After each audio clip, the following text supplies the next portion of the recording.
Hello all my chickadees, welcome back to my nest. Today we're going to be continuing our let's play of Nightshade, You're the Drug.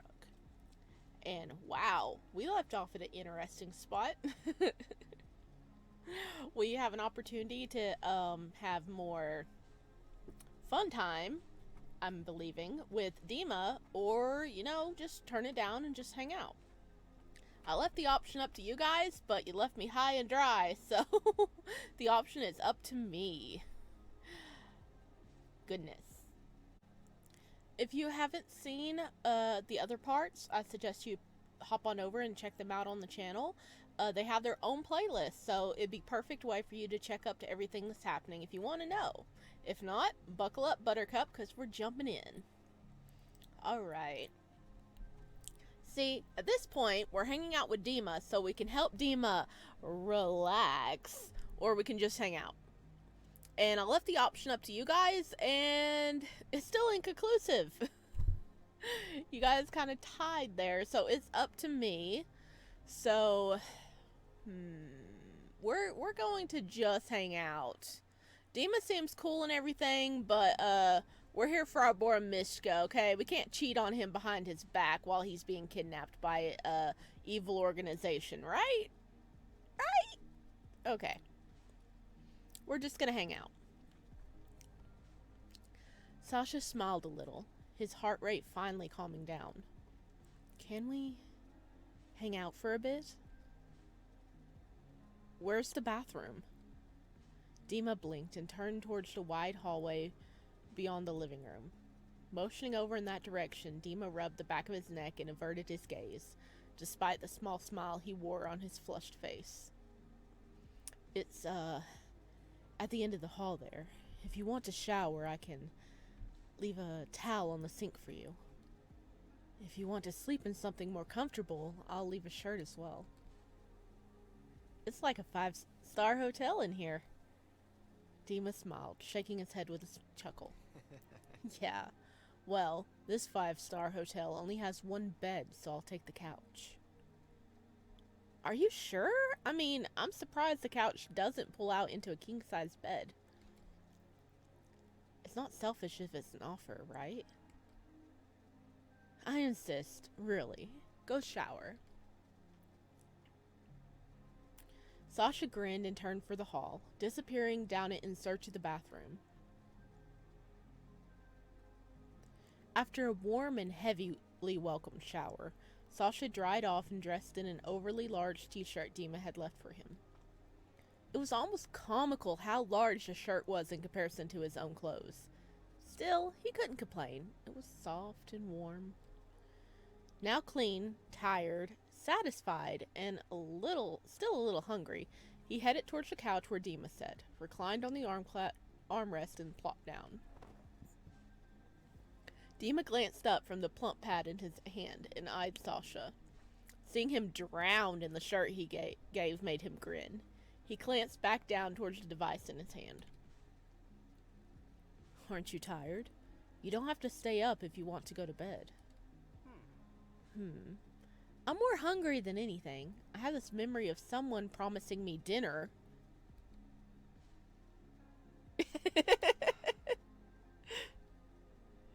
They burnt the dinner, didn't they? I think they did, right? Last time? Well, does this mean we have to order food? We have to order food. Oh my god. Yeah, he did promise us dinner. And we didn't get dinner. We got a nice little session with a guitar, but we didn't get dinner. Sasha pulled up his legs on the couch, a little too excited about the prospect of takeout. He scrambled for the throw blanket draped over the ottoman and wrapped it around himself. He wiggled into the couch cushion and beamed at Dima. Dima couldn't help but laugh. The thought of Sasha staying up with him a little longer was nice. He smiled quietly.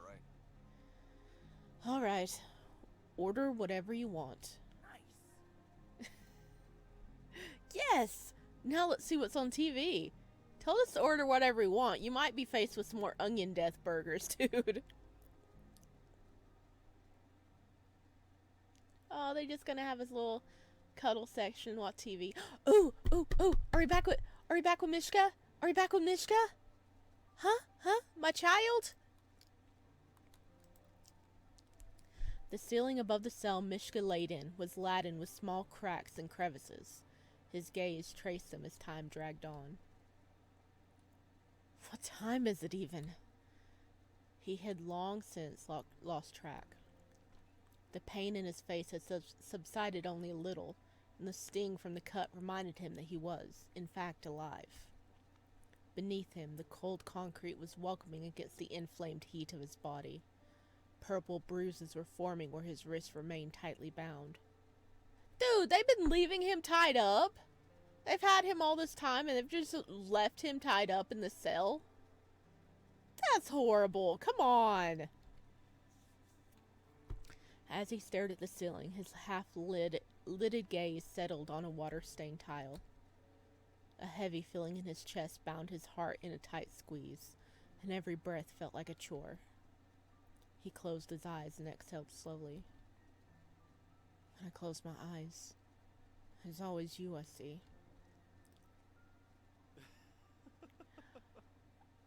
Oh, look! It's back when he still had brown hair before he dyed it. Oh, he's thinking of Sasha. See, we made the right choice. We made the right choice. This is OTP right here. I absolutely destroyed you.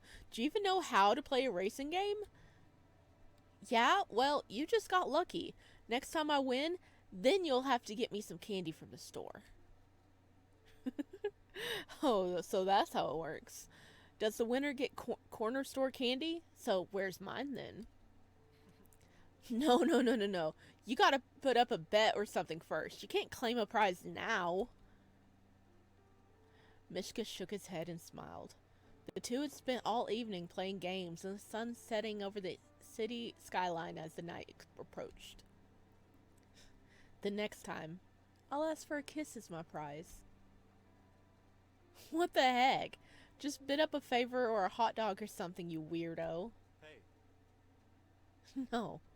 Really, Sasha. I want to tell you something.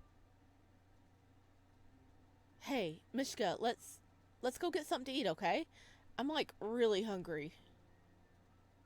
But No, really, I just want to get something to eat. Miska's shoulders dropped. He nodded and put on his best smile he could offer. Yeah, okay. Cool, things are just nice the way they are, you know? Come on, I'm dying for a chili dog. No! Oh, he looks so bad. Oh no! Oh no. Mishka sighed and tried his best to roll onto his side, groaning as a sharp pain radiated up his back. I'm so tired of being alone. So tired of loneliness. But I'm never alone, am I? You're always in my thoughts. He bit his lip, resisting the feeling of a lump forming in his throat. I'm so scared. The sharp, gripping feeling in his chest returned. He gasped and squeezed his eyes shut. All right. And here's the training room, where you'll be spending a lot of time with Natalie. She'll teach you how to fight, how to defend yourself, and how to move through the city undetected. Any questions so far? Mishka nodded and looked towards the window door of the training room. After peering inside, he glanced back at Dima. How long until my C card is processed? I got another notice today. Dima scratched at his chin in thought and set another hand on his hip. I imagine it's going to take a week or so, but I can also expedite it if I make a few phone calls. And you're sure it'll go through? Because I have to get this card. I can't leave Sabina. I promise. I'll have it taken care of. You're a Strexa worker now, and that means you'll be protected, even from deportation. Wait a minute. Okay, we need to pause for a second so we can digest some things really quick. Sasha's not from here. So did he join them just so he could like get a C card so he could stay and not be deported? So he could stay around Sasha. Oh. And also, he straight up tried to confess to Sasha. He was like, hey, I want a kiss. And he's like, ah, yeah, you know, I asked for a hot dog or something. He's like, no, I really want it. And Sasha straight up, like, cut him off, like, stopping it in the tracks because Sasha was afraid of how things would change. Oh, baby got turned down, and now baby's trying to keep it from being deported. Oh, no. Oh, Sasha. I'm glad we're finally getting Miska moments here. I was like, we're gone so long without seeing Miska, and now, you know, all the pain. I don't have a citizenship or even a visa. You underestimate me, Miska. Okay. Welcome, officially, to Sobina. I don't want to lose you. The door creaked open. Miska turned his head just enough to glimpse a dark figure sliding into the room and keeping to the wall. Even though it was painful to do so, Miska propped himself up onto his elbow and used the momentum to sit up. He winced. The figure pushed off the wall and stepped closer, their pale golden gaze staring down at Miska, expression calm. Miska narrowed his eyes and propped his arm onto his knee to rest. How generous of you to come visit. Where's your owner, Ada? There are leash laws in the city, you know. Miska sneered and wiped at his mouth with the back of his hand, smearing old blood stains there. That's enough. I come to ask you about That's enough. I've come to ask you about Pavel's research. What makes you think I'd say anything, even if I did know? Pavel is working on a new drug. Would you know of it? I've been in here this whole time.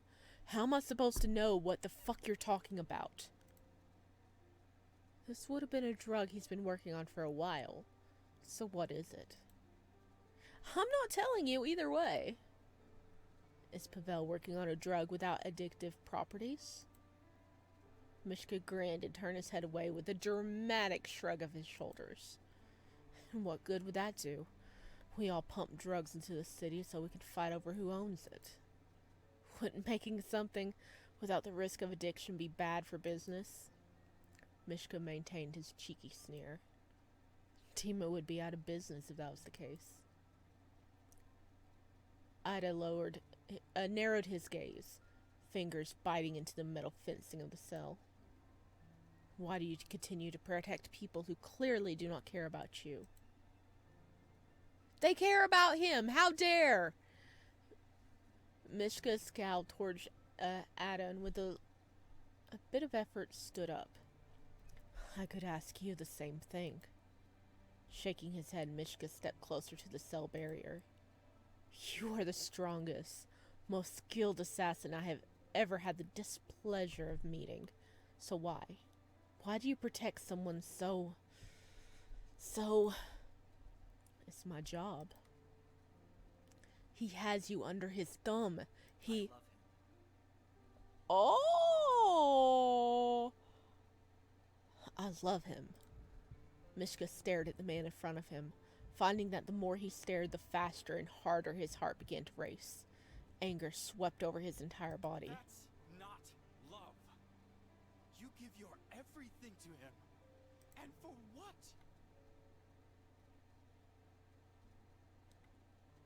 Okay, I don't know if you guys could hear that, but dang. Okay, let me see. Let me turn this up a bit. I don't know. I think I had it down too far for you, but that was voice acted. It was like, you don't love him. I already forgot what I said. You give your everything to him, and for what? Snarling, Miska pressed closer to the barrier and kicked it, slamming his foot into the hard metal over and over. You give, and you give, and you give, and he just takes it all. And he doesn't give it back. He doesn't even look at you the way you look at him. Ada stepped closer and let his arms drift to his side. Stepped back and let his arms drift to his side. His expression remained deadpan while he watched Miska's tantrum. You can't be without him, and it terrifies you to lose him. You can't see yourself without him because there's no you without him. Miska, you're not talking about them, are you? He's talking about himself and Sasha. That is not love. Mishka's knees felt weak, his body heavy. With a choked sob, he found himself sliding down the barrier. His head hung low and pressed against the metal. That isn't love. You're just afraid to leave him. It's not love. The door slammed shut. Alone once again, Miska brought his legs close to his chest, curling up on the cold concrete. How do we fix this, Sasha? Oh, go rescue him! He's wrong. What does he know? He cannot begin to understand me. Pathetic. Miska is pathetic. He knows nothing. Ada steps into the dimly lit room once he knew so intimately. There was not an ounce of unfamiliarity in this room. Everything was exactly as it has always been. The thought was a soothing one. Ada stepped across the dark carpet and approached Roman from behind. Roman sat at a big vanity, surrounded by luminous lights that framed the mirror. In one hand he clutched a compact, and in the other he patted at the scar across his face with a cotton pad, taking great care to cover every inch. He said nothing at first, only continued to drag the pad against the concealer before dabbing the bridge of his nose. Ada watched him, content with that alone. His gaze shifted towards his own reflection, noticing the smallest hint of a smile on his face. That is not love. He tore his gaze away, his hands clasped behind his back. His smile disappeared as quickly as it came. Roman peered over in the direction of Ada's reflection, observing his averted gaze. Did you visit Miska? His tone was flat and almost uninterested. The inquiry did nothing to divert his attention on the task at hand, and painting his face was of the utmost importance. Ada nodded, his arms dropping to his sides. The man set the compact down and picked up another from the spread in front of him. He opened it and began blending the edges. The scar was almost completely hidden at this point. And he's as uncooperative as before. We're not going to get anything out of him like this. Roman scoffed and used his fingers to brush some powder along the curve of his cheekbone. Doesn't surprise me in the least. There's one thing Dima seems exceedingly irritating at is finding loyal subordinates. Ada stared at the floor, and his thoughts drifted. How is his cut healing? Ada looked back up, the light from the vanity creating a glowing ring in his irises. His healing, though it will surely scar. Pleased with that answer, Roman let a wicked smile spread from ear to ear. Good. Honestly, that's me being merciful, after what that rat did to my face. Ada closed his eyes, grimacing at the memory. You should have let me kill him back then. Roman couldn't help but laugh, the chuckle flashing his perfect teeth. That's right. I had to hold you back then, didn't I? Ada nodded, moving an arm to hold the other just above the elbow in the loose grip. He almost took my eye, so you took Dima's. All on your own, too. Ada took a deep breath, but otherwise stood still and quiet. Roman narrowed his eyes on Ada's reflection again. Ada was a quiet man by nature, but this was different. When the silence settled between them, Ada felt a hint of discomfort where there usually would be none. As I understand it. Go on. Emerson is looking into non-addictive drugs. Roman sighed with increased exaggeration, his hands snapping the concealer compact shut. Ada was instantly hushed. Ada? I don't want to hear about that right now. After opening the vanity drawer, Roman began to set the items back inside. The drawer was organized and tidy, every item in its precise place. He eased it close. Now that his face was taken care of, Roman turned in his seat, eyeing Ada. Come here. Come here. The dump. A chill danced down Ada's spine, the back of his neck tingling. Now Ada lifted his gaze and met Roman's. His breath hitched in his throat as he forgot how to breathe. He obliged near Roman, heart racing. Roman reached out and grabbed Ida's wrist. While his grip was firm at first, Roman's fingers brushed at the soft skin of Ida's wrist and loosened. You're on edge. His voice was hushed. Black strands of hair fell over Ida's features as he tilted his head, cautiously lowering himself onto Roman's lap. When he was met with no objection, he leaned close. If it's obvious, then I apologize. Ada? Ada. It was something Miska said, that's all. It will pass. Roman cupped Ada's jaw in his hand and turned his head, bringing his lips near Ada's ear.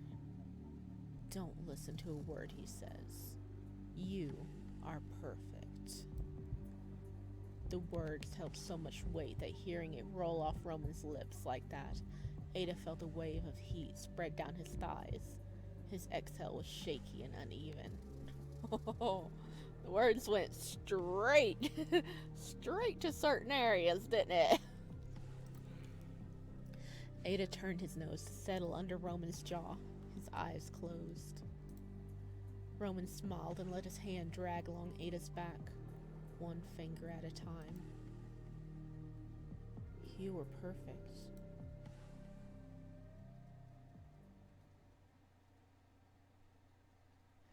Alright, I see why Ada might be having feelings towards Roman if that's how they interact with each other.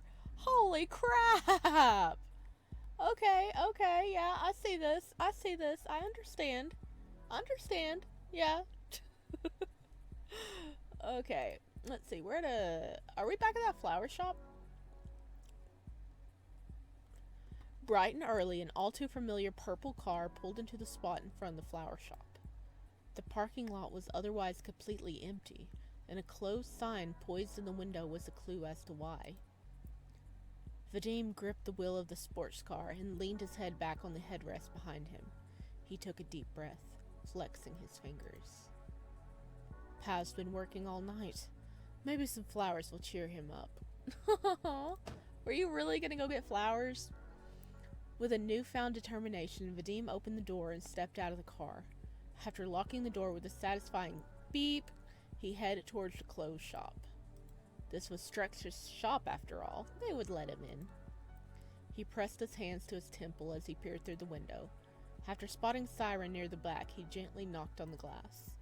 Siren, a little startled, hurried over and unlocked the door.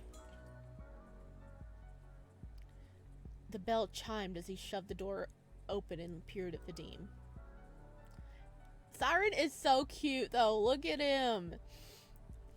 Oh, Vadim. I didn't expect to see you here so early. Is everything all right? Yeah. No, everything's fine. I just thought I'd stop by and get some flowers. For real this time. Siren paused and stared at the other man for a moment before grinning. He nodded his head and moved to let Vadim in. We're pretty close to open hours anyway. I might as well just leave this door unlocked.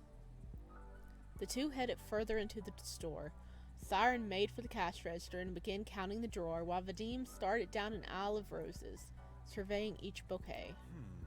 The many rows of flowers and ornate arrangements in the shop were no stranger to Vadim, neither were the strong floral scents he found himself surrounded by. He perused the next aisle carefully, glancing at the bundles and baskets with indecision. Well, when you know what you want, Vadim, I'll be at the front. I have to finish counting down this drawer before we open. Vadim smiled at the cashier and went back to survey his choices. That basket may be nice, but he'll know right away those tulips are fake, even if they are just for show. Buying flowers for Pavel is like cooking for a chef. Stopping in front of a large arrangement, Vadim tilted his head and contemplated its variety of colors. Purple, blue, orange, and yellow flowers conglomerated together in a festive bunch. No, that one's too big. I don't think I could even fit it in the coupe. The bell on the front door chimed loudly as another patron entered the store. Good morning! Please let me know if you need anything. Will do, cutie. But looks like what I'm after is over here. It's the southern boy! It's Neo! The purple cowboy! With a smile, Neo tipped his hat toward Siren and stopped short of the front counter. The spurs attached to their high-heeled boots tinkled as they rotated. Neo motioned towards Vadim and he gave a countertop a good pat before they turned towards him. Oh, okay. I'll be here just doodling. I mean working. Having finished counting out the cash register, Siren had busied himself doodling on a piece of yellow paper. He stuck his tongue out as he did. Oh, Siren's adorable! When Vadim heard the familiar voice of the informant, he turned and peered over the top of the aisle. Rounding the corner, he held out his hand with a wide smile. Neo returned the gesture and grasped Vadim's outstretched hand. They shook the man's hand vigorously and chuckled. It's been a while, my friend. I'm glad I was able to find you. Though, really, you're not too hard for a man to track down. It's good to see you, too. Vadim chuckled, squeezing Neo's hand and set the other one on top of their grasp just before they both let go. How's the freelance life? Still getting by all right? Neo puffed out their chest and grinned, standing up a little straighter. You know it. And you? You like working for the man? Vadim shook his head and grinned, and chuckled, grinning at Neo with a sparkle in his eye. He shrugged in the other's direction. I like having job security, the whole thing. People always have some kind of information they don't want others to know. That's my job security. Neo winked towards her friend. After a moment, they reached into their jacket and started fishing for something. Vadim watched curiously. Speaking of information, so, you know that thing you wanted me to look into a while back? Vadim could only chuckle in response. That was a long while ago, Neo. I don't think... Neo pulled out a manila envelope from their jacket, their eyebrows lifting as they held it up triumphantly. Vadim's grin turned more into a look of disbelief the longer that he stared at the envelope. He glanced back at Neo, then to the envelope again. Is that? It truly is, my friend. I found something. What did he have him look for? Baby. But where did he have him look for? Huh, it was apparently something he didn't think that Neo would be able to find information on, apparently. With a loud yawn could be heard as one very sleepy Pavel rubbed his eyes with the back of his hand. Groggily, he glanced down towards his lap where Tulip curled tight and snugly against him. Don't worry, Tulip. Vadim will only be gone for a little while longer. He said he'd bring some tea to wake us up. Meow. No attitude, Missy. He'll be back soon. He gently petted the rotund cat's back and slid a few fingers under her ear for a delicate, soft scritches. She leaned her head against his touch and purred happily. Pavel smiled down at her affectionately through heavy eyelids. Hup, there he is. Is it? Tulip protested with a chirp and jumped down from Pavel's lap. She scurried away to find a new place to sit. Oh, it is him. Okay. Once the elevator door opened, Vadim hurried out with a basket of pink peonies all nestled together. In his other hand, he held a drink carrier with what smelled like coffee and tea lattes. Pavel blinked in surprise and slid off the stool he had been sitting on. He took the drink carrier and set it on a table nearby, careful not to spill. Vadim? Peonies? That's a little surprising, but they're beautiful! Speaking of surprises, I have one. A grin spread on Vadim's face as he set the basket down next to the drinks and turned towards Pavel. So do I. Closing the distance between them, Pavel lifted onto his tiptoes and kissed Vadim on the cheek. Aww. Another surprise. Weren't the peonies enough? This one's better than peonies. Oh? Tell me yours first, then. Pavel's arms wrapped around Vadim's forearm and squeezed in a pseudo hug. Vadim dropped an envelope down on the table in front of them. What's this? The surprise. I think we have a lead. Dumbfounded, Pavel looked between the envelope and Vadim. Wait. A lead? Like a lead? Did somebody spot her? The bodyguard pulled up a chair next to Pavel's stool, smiling with contagious excitement. The envelope seal had already been broken. Open it! Laughing, Vadim pulled out an article snippet and a few blurry photos that might have been taken from a cheap cell phone. Vadim tapped the article. A small group of cloaked suspects were seen leaving the governor's personal estate on the night his body was found. He lifted his brows and smirked at Pavel before continuing. Further investigation will be conducted alongside the allegations of governor's involvement with human trafficking. Pavel tapped the article, wide-eyed and damn near toppled over the stool he was sitting on as he stood. My God! Vadim, this is in Greece! They spotted the group in Greece! I have family in Greece! Now you have family in Greece! We have family in Greece!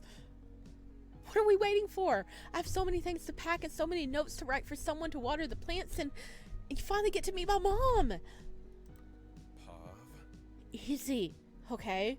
We don't know yet if that was her. We need to look into it. Besides, we can't go anywhere until you finish perfecting the NS. Oh! Well then, pack your bags, mister, Pavel hurried to another lab table and spread out his arms. Arranged on top of the sleek metal was a mess of beakers, burners, and vials. Have finished! Surprise! Wait, you finished it? And you didn't nap? Yes! The preclinical testing stage proved to be really promising, and every test concluded so far has been incredibly efficient. I am certain this is Vadim. Spitting on his heel, Pavel grinned from ear to ear. But that's not even the best part.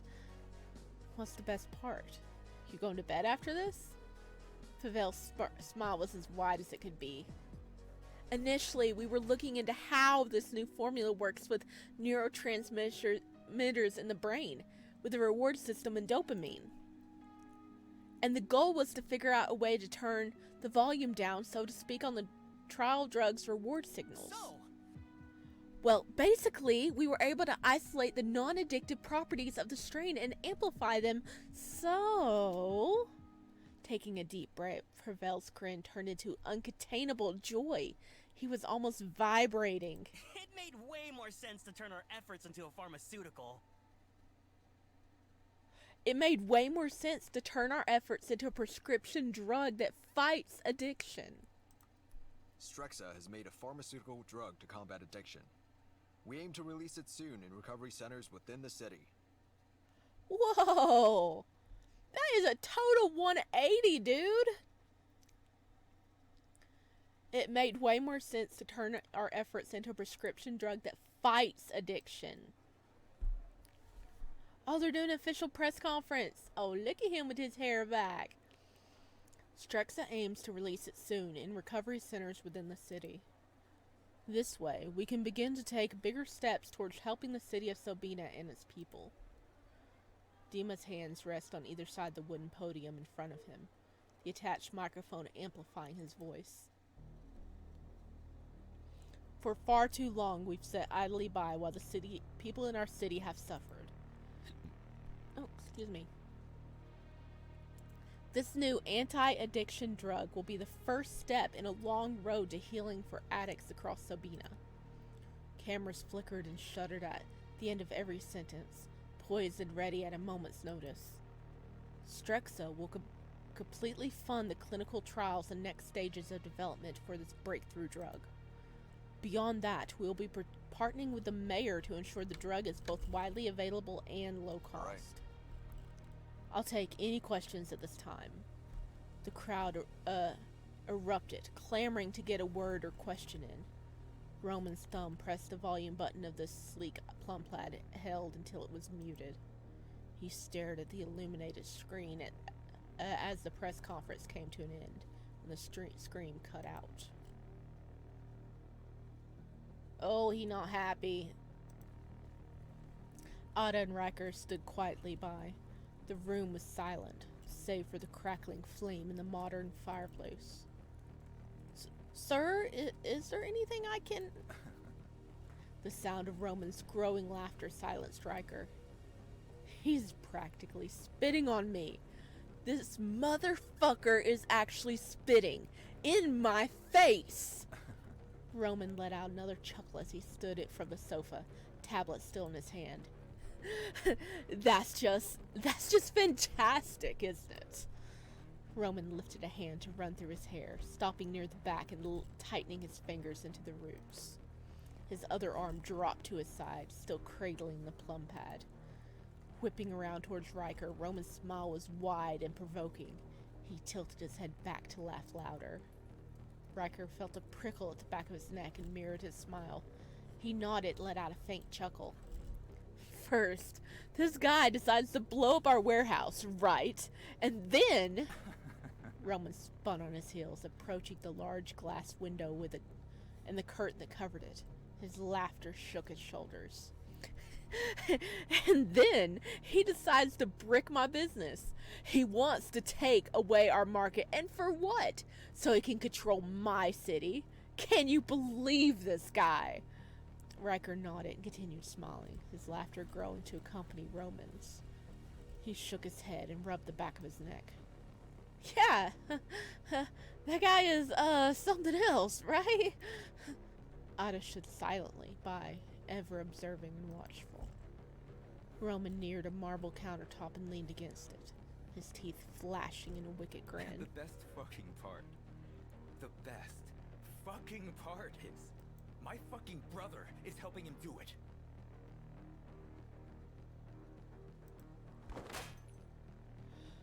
Without warning, Roman's wicked smile could turn it into a smile, and he slammed his plum pad onto the marble counter he had been leaning on. Riker backed up, heart racing. How the fuck did he convince Ela to turn his back on me? He slammed the plum pad into the counter once again, cracking the screen on impact. Dima's fucking me over. How fucking dare he? After everything, I made him who he is. Another slam. This time, the device splintered into several shards of debris, pieces of the glass and metal scattering across the counter surface. Ada exhaled slowly, watching Roman, his gaze softening. Riker was rigid, every hair on his back and his neck standing on end. His lips tightened into a thin line and his pulse was racing. Sir, if I could... They're both looking down on me. Yeah, he's It's not taking this well. Roman slammed his hand into the remaining shards of the plum pad, sending more debris flying off the counter. Blood trailed down the side of Roman's hand, large droplets blotting the glass pieces. Ida closed the distance between them without a second thought and reached for Roman's bloodied hand. He turned Roman's palm over, checking to make sure no shards were embedded anywhere. After a few seconds of allowing Ida to look his hand over, Roman swiftly pulled it back and cursed under his breath. I should have expected this, right? Hillia always finds a way to undermine me. He always has. He's no better than me. He's not better than anyone, mayor or not. Those rats know addiction is fueling our operation. Dima himself relies on it. There's no stronger market. This is absolutely... Then suddenly silence. Roman curled his hand into a fist and brought it up to his mouth, his eyes closing as he took a deep breath. There's still time to correct this misstep. Ada stepped forward and started for the door. Demon has forced my hand on this. It's time we pay our guest one last visit. I'm done being nice. Wait. What do you mean one last visit? Are you gonna kill Miska? Are you gonna kill Miska? No! You better not. You better freaking not. Oh no. Oh no. Well, a lot happened this episode. Oh my goodness. We're gonna leave this part here. Whew. If you like this part, please let me know down below. And wow, we're gonna have some high tensions in the next episode. So I hope you join me for then. And I will see you next time. Bye.